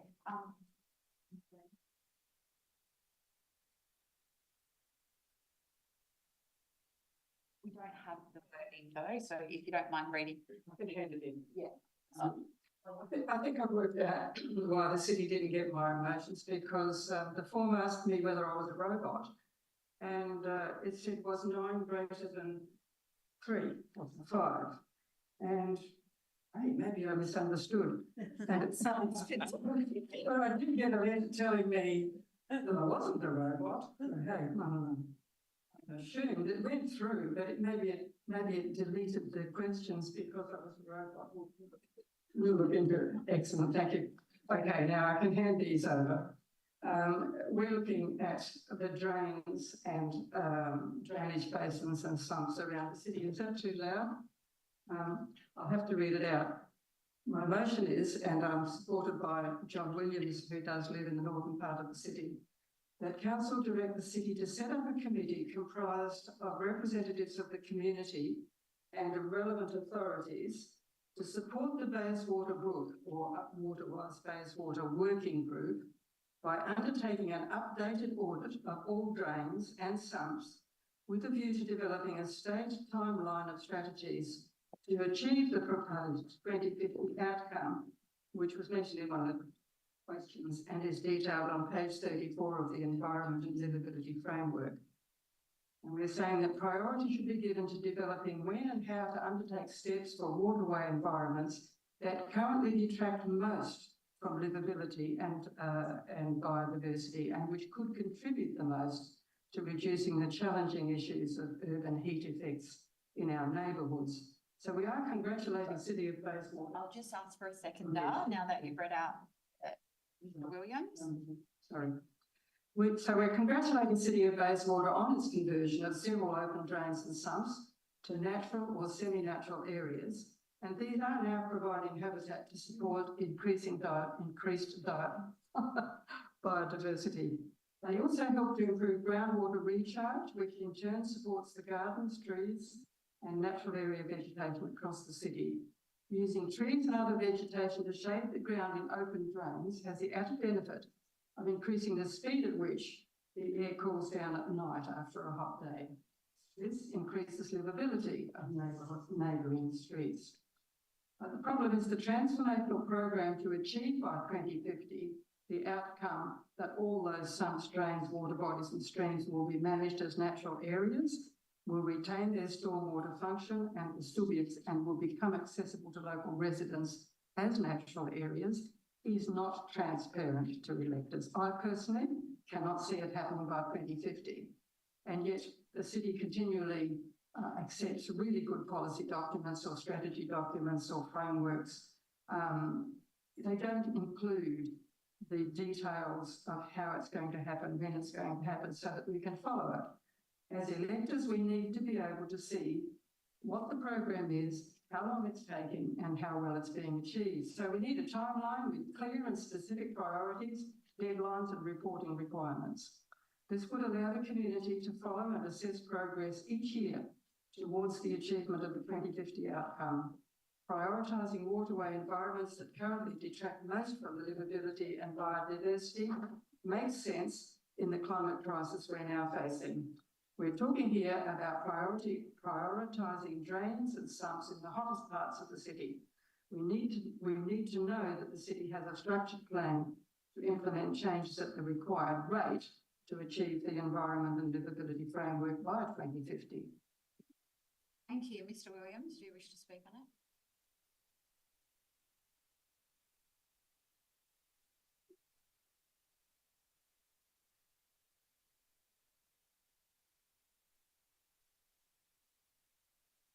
Ron Williams, Miranda. Sorry for having to talk to converted here. I support the motion. It's 3/4 of native vegetation over time has been lost from the Swan coastal plain, and many wetlands and waterways in the city have either been drained, fragmented, or degraded. These remnant vegetation and water bodies are important assets, ecological assets of the city, and we require a working group to assist the city in developing or progressing a tangible plan for their future survival. Thanks. Thank you. Would anyone like to speak against the motion? Anyone like? Well, can I ask a question? On the motion? Yes. Yeah. Can I ask the director, what percentage of drains does the council manage, or is this specifically Bayswater Brook?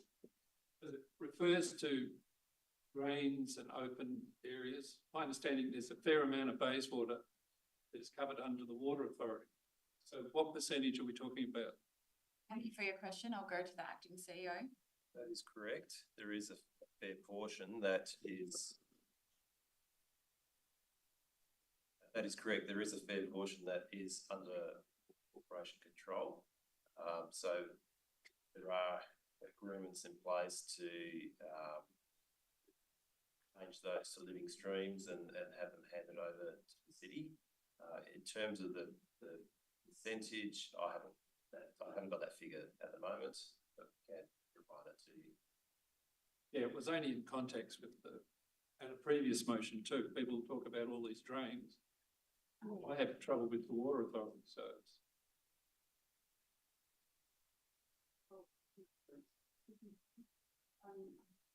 The point is that these facilities, they're engineered drainage facilities that serve the city. Yes, Water Corp does control a very large number, if not the majority, or definitely the majority, but not apparently quite all.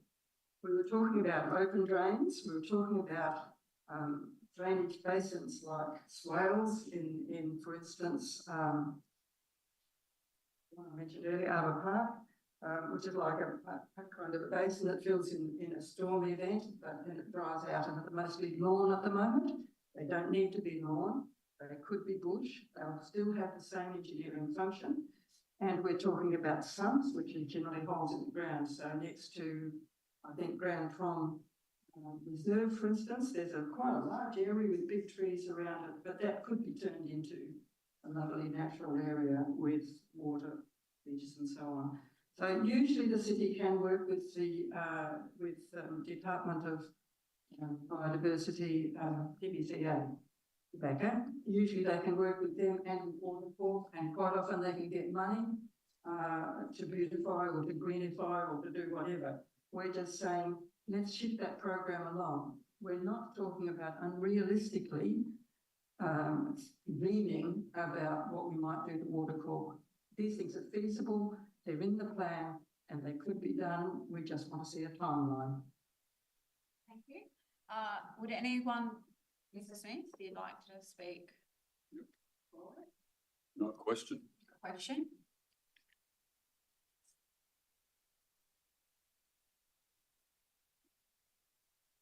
You know how what you're requesting differs from the Bayswater Integrated Catchment Management Plan that was adopted by council, I think, probably close to 30 years ago. And it was directly to do with, some swamps, drains, but was more referring to them by the positive thing of a creek. Just do a brief response to that. Yes, I'm very aware of Beacon, but I wasn't involved in it at the time, even though we're a similar age. The robot hits again. The thing is that I don't want to look backwards. And none of my motions or any motions that I've supported are looking backwards, they're looking forwards. We're looking to a situation now where we need to start acting, and Beacon was fantastic. Beacon did some good work, but Beacon is really the 1980s. So let's talk about the 2030s, 40s and 50s. Thank you. Would anyone like to speak against this motion? Anyone like to speak for? It's not, would you have anything to close? That's it, I've closed. Sorry, comment? No. No, because you said. Closed. Oh, you've closed it. Do I have an opportunity to speak against? Yes, you do. Oh, sorry. Well, in that case, I have a. Oh, sorry. I've already, sorry, Mr. Smith, I already asked the mover if they wanted to close it. We're now going to the vote. All those in favour? Thank you. All those against? That is carried. Okay, so I now call Mr. Leaders.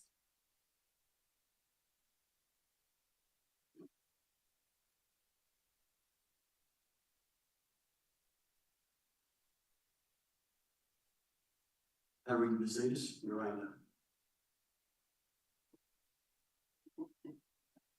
My motion is we request that the City of Bayswater formulates a new policy whereby councillors are prevented from resigning their position as councillor in circumstances where it is reasonably likely to do so would result in an extraordinary election, other than the resigning councillor being unable or incapable of continuing to perform their duties as prescribed in legislation.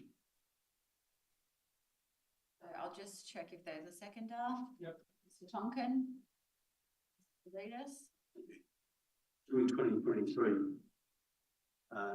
local government elections, our mayor resigned 5 days before the vote was counted. This actually caused both embarrassment to our city and an enormous cost to the ratepayers by triggering an avoidable extraordinary election. I'm going to use the sum of $70,000. No one's been able to tell us to date what it's cost, but it has been reported to be $70,000. I do understand that there's $14,000 that need to be taken off that because of saved allowances. But what we haven't allowed for is the extraordinary amount of money two candidates have had to personally deal with to run a game. several months after an election. So I feel very, very comfortable in using $70,000 as a cost, not all to ratepayers, but an overall cost. I think our system is flawed. I think there are two types of resignations. One, I need to resign, and that is usually associated with people who have a crisis, a sudden crisis in their life, maybe a health crisis, maybe a personal crisis, and I'm okay with that. Then there's the other resignation. I want to resign. In this case, from what I understand, it was a sudden attack of conscience that has become a very, very expensive cost to the ratepayers and also to two candidates. I believe we need to fix this. I don't know if we can, but we need to have a look at it. We do have to navigate around legislation. We need to navigate around a whole heap of different things. But what we can't accept is any council resigning just a few days before an election count. Councillors want to resign to do the ethical thing. They should resign so that backfilling can occur during an election, unless, of course, they're in crisis. That was a good submission. Thank you. Mr. Tonkin? No, nothing to add. Anyone wish to speak against this motion? Anyone wish to speak for? I'll put it to the vote. All those in favour?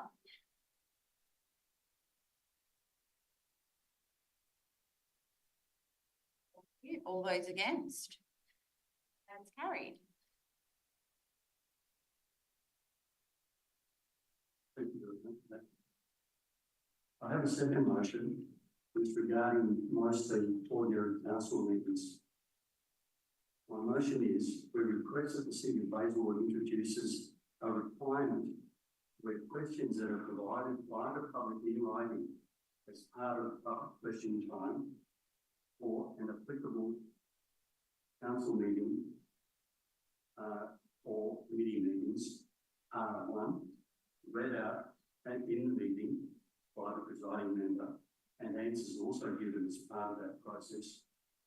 Two, hard copies of the questions are made available to people in the gallery at these meetings.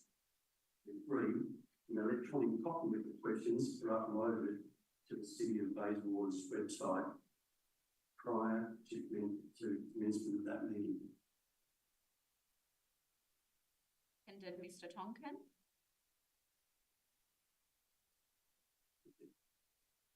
A recent trend has developed whereby the mayor has refused to read out questions forwarded to her by ratepayers at ordinary council meetings.